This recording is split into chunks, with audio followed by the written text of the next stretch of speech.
اعوذ باللہ من الشیطان الرجیم بسم اللہ الرحمن الرحیم ان اللہ عنده علم الساعة وينزل الغیث ويعلم ما في الارحام وما تدری نفس ماذا تکسب غدا وما تدری نفس بأي ارض تموت ان اللہ علیم خبیر۔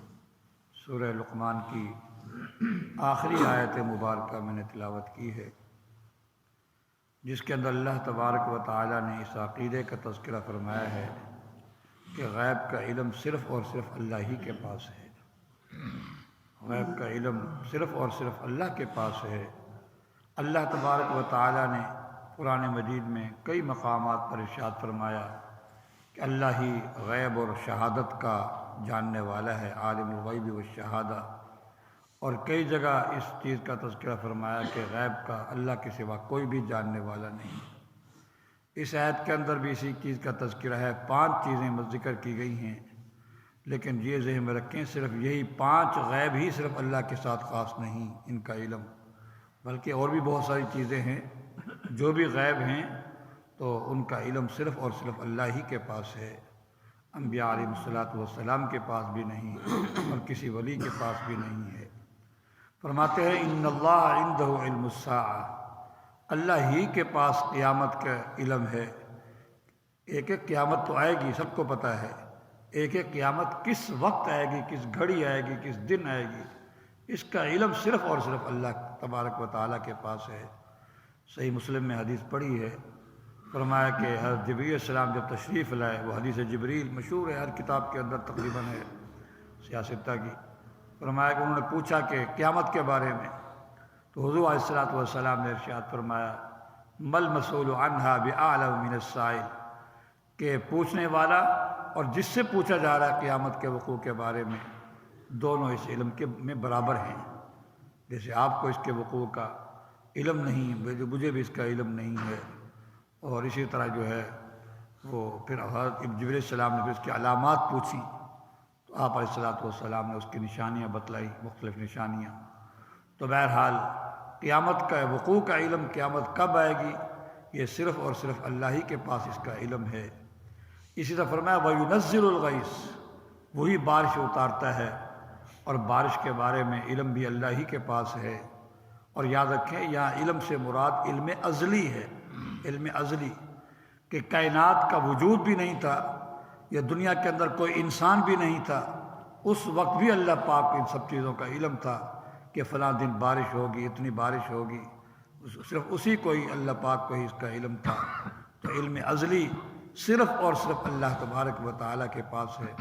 اسی طرح بعض لوگ یہ سمجھتے ہیں کہ اب تو ایسے آلات نصب ہو گئے ہیں کہ ان آلات کی وجہ سے بتایا جا سکتا ہے کئی دن پہلے کہ جی فلاں دن بارش ہوگی۔ تو پہلی بات تو یہ ہے کہ یہاں جو علم میرے سے میں نے بتایا، یہ وہ علم ہے جو ذاتی علم ہے، آلات والا علم یہاں مراد ہی نہیں ہے، آلات کے ذریعے آلات والا علم مراد ہی نہیں ہے۔ پھر یہاں علم سے مراد علم قطعی ہے، کتنی مرتبہ ان کے اندازے غلط بھی ہو جاتے ہیں، اس کو علم ظنی کہتے ہیں، علم قطعی نہیں کہتے۔ علم قطعی صرف اور صرف اللہ تبارک و تعالیٰ کے پاس ہے۔ پھر اس کی جزیات کا بھی جاننا کہ کس سیکنڈ سے شروع ہوگی، یہ تو کوئی بھی نہیں بتا سکتا کہ اتنا بتا دیں ان دنوں میں بارشوں کا امکان ہے، پھر وہ بھی اندازے بھی غلط ہو جاتے ہیں۔ اور پھر قطعی علم کہ واقعی اسی سیکنڈ میں شروع ہوگی، اس کی تمام جزیات کا علم کہ اتنے علاقے میں آئے گی اور اتنے قطرے گریں گے، اتنے لمحے اتنے وقت تک بارش ہوتی رہے گی، یہ جزیات کا علم جس کو علم محیط بھی کہہ سکتے ہیں، مکمل علم جو ہے وہ صرف اور صرف اللہ تبارک و تعالیٰ کے پاس ہے۔ تو علم ذاتی ہو اور علم قطعی ہو اور علم جو ہے وہ ازلی ہو اور علم محیط ہو، یہ 4 صفتیں لکھی ہیں۔ ان میں سے کوئی بھی شکل کسی غیر اللہ کے پاس نہیں ہے، نہ تو ازلی ہے کیونکہ انسان خود حادث ہے، اس کے آلات بھی حادث ہیں، ٹھیک ہے نا، مخلوق ہیں سب کچھ۔ تو علم ازلی تو صرف اللہ کے پاس ہے۔ اللہ کو اس وقت بھی ہم سب کے آنے کا دنیا کے اندر علم تھا جب اس دنیا کے اندر کوئی انسان بھی نہیں تھا، ٹھیک ہے نا۔ اسی طرح اللہ کا پاک کا جو علم قطعی ہے، جو ہے وہ لمحہ بھر کا پتہ ہے اور قطعی اور پکی چیز ہے، اس میں اندازے نہیں، اندازے غلط بھی نہیں ہوتے۔ اور اسی طرح اللہ پاک کا جو علم ذاتی ہے اور کسی کا جو ہے وہ کسی آلات کا محتاج نہیں ہے، اور اللہ کا علم محیط ہے، جزی کا علم ہے۔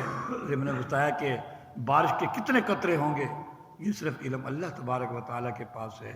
وَيُنَزِّلُ الْغَيْثَ، وہی بارش اتارتا ہے۔ وَيَعْلَمُ مَا فِي الْأَرْحَامِ، اور وہی جانتا ہے کہ ماؤں کے رحموں میں کیا ہے۔ ٹھیک ہے نا، اب تو الٹرا ساؤنڈ آ گیا، اس سے پتہ چل جاتا ہے کہ نر ہے یہ مادہ ہے، لیکن یہ بات کہ یہ کتنا عرصہ پیٹ کے اندر رہے گا وہ اندازے ڈاکٹر بتاتے ہیں، جی آپ کا پرسوں یعنی اتنے دن میں آپ کا پیٹ جو ہے وہ فارغ ہو جائے گا، لیکن نہیں ہوتا، پھر لمبا ہو جاتا ہے۔ تو یہ سب ظنی علم ہوتے ہیں، قطعی علم ان کے پاس نہیں۔ اندر کتنے سانس لے گا کسی کو پتہ نہیں ہے، پھر مردہ پیدا ہوگا کہ زندہ پیدا ہوگا کسی کو پتہ نہیں، کامل اعضاء والا پیدا ہوگا یا ناقص پیدا ہوگا کسی کو کچھ پتہ نہیں ہوتا۔ فرمایا کہ وہی جانتا ہے جو کچھ رحموں میں ہے۔ وَمَا تَدْرِي نَفْسٌ مَاذَا تَكْسِبُ غَدًا، اور کسی شخص کو پتہ نہیں ہے کل کیا کرے گا۔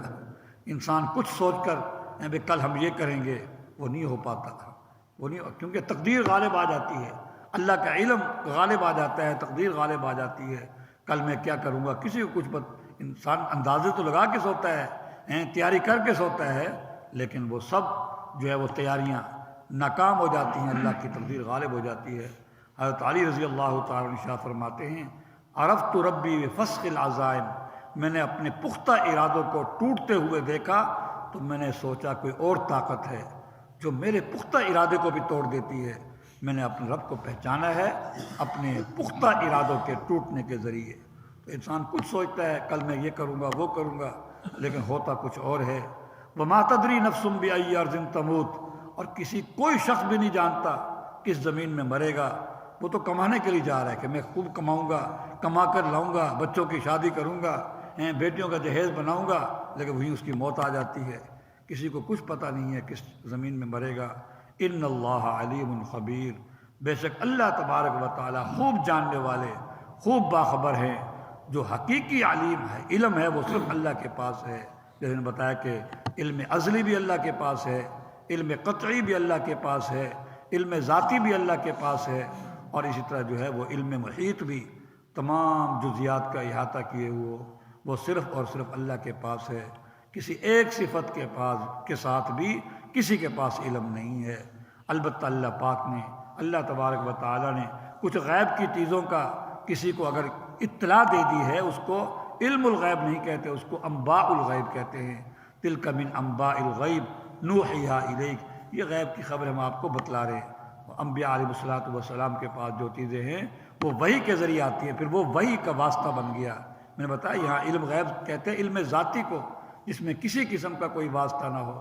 اللہ کا علم ذاتی ہے، اپنا علم ہے، کسی آلات کا بھی محتاج نہیں، کسی کی بتانے کا بھی محتاج نہیں۔ انبیاء علیہ الصلوۃ والسلام کو بھی جو کچھ معلومات دی گئی غیب کی، وہ بھی وحی کے واسطے سے، تو وحی کا واسطہ آ گیا تو علم ذاتی نہ رہا، اور علم غیب کہتے اسے ہیں جو علم ذاتی ہو۔ الحمدللہ۔